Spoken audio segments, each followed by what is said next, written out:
দূরে ওই পাহাড় মিশেছে নীল আকাশে, দেখে মন আকাশ ছুঁতে চায়। ও আহারে। জীবনের শুরুর দিকে আমরা কত স্বপ্ন দেখি, আমার এটা হবে সেটা হবে, অমুকের সাথে তমুকের সাথে আমি ঘুরে বেড়াবো, অমুক তমুক আমার কত আপনজন, আমি আমার আপন মানুষদের জন্য কত কিছু করব।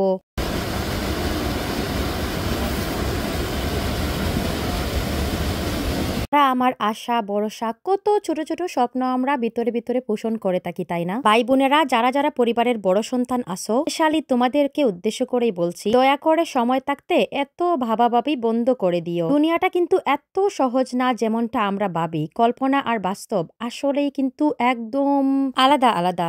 নিজেকে নিয়ে স্বপ্ন দেখতে পারো, নিজেকে নিয়ে স্বপ্ন সাজাতে পারো, নিজেকে নিজে ইন্সপায়ার করতে পারো। বিশ্বাস করো, অন্যের জীবনকে নিয়ে ভাবা মানে নিজেকে নিজে মেন্টালি টর্চার করা। আরো হাজারটা সমস্যা, তুমি যাই করো না কেন কোনোদিনও কিন্তু মানুষের মন জোগাতেই পারবে না। বিশ্বাস করো, নিজের পরিবার মানে হাজবেন্ড, বাচ্চারা আর যদি শ্বশুর শাশুড়ি থাকে তাহলে তো আলহামদুলিল্লাহ। সত্যি বলছি, যতবারই আমি মানুষকে নিয়ে ভাবছি জীবনে ততবারই টক্সি। আমরা ঠিকই বুঝি, কিন্তু অনেক কিছু হারানোর পরে, অনেক লেটের পরে। বাই দা ওয়ে, এখনকার যুগে যার যার দায়িত্ব তাড়াতাড়ি ভালো নিতে পারে। আপনি কারোর জন্য কিছু করতে যাবেন তো মানসিক রোগী হয়ে যাবেন, তাই সাবধানে করবেন। আর যেখানে স্বার্থ থাকবে সেখানে সেই মানুষটি আপনার অনেক কাছের আপন হলেও সম্পর্কটা কিন্তু ঠিকই থাকবে না। বাই দা ওয়ে, কষ্ট পেতে পেতে আমরা অনেক কিছু শিখে ফেলি, অনেক স্ট্রং হয়ে যাই। ঈদের অনেক ঘোরাঘুরি তো হলোই, এখন হাজবেন্ডকে নিয়ে বাচ্চাদেরকে নিয়ে একটু রিল্যাক্স টাইম কাটানোর জন্য একটা পার্কে চলে গেলাম। আমার ছোট ছোট রঙিন স্বপ্নে আমার হাজবেন্ডই একমাত্র ভরসা। কেন জানি মনে হয় বুড়া হয়ে যাচ্ছি, আল্লাহ আর কতদিনই বা বাঁচবো।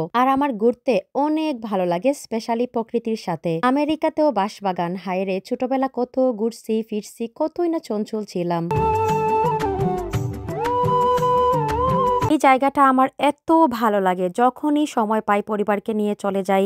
জাস্ট আমরা বসে থাকি, প্রকৃতির দিকে তাকিয়ে থাকি, ওখানকার সৌন্দর্যগুলো উপভোগ করি, ব্যাস এতটুকুই, আর কিচ্ছু লাগে না। পুকুর ভর্তি মাছ, বেটের ফুল, ঝর্ণা, আর কি লাগে? কোয়ালিটি টাইম স্পেন্ড করতে হলে যে হোটেল বুকিং দিতে হবে, রিসোর্টে যেতে হবে তা কিন্তু না। আপনারই আশেপাশে সুন্দর একটা জায়গা খুঁজে চলে যান। আর আমার বাচ্চাগুলাও একদম আমার মতো প্রকৃতিকে এত বেশি ভালোবাসে, মানুষের সাথে মিশতে ভালোবাসে, আর খুবই সহজে আমারই মতো মানুষের মায়ায় পড়ে যায়। ওখানে যাওয়ার সময় আমি সাথে কিছু ফল ফ্রুট আর 2টা নারিকেল নিয়ে গেছিলাম। ওখানকার মানুষজন তো আমাদের দিকে জাস্ট তাকিয়ে তাকিয়ে ছিল আর বলতেছিল, তোমরা এগুলা কোথায় থেকে পাইছো?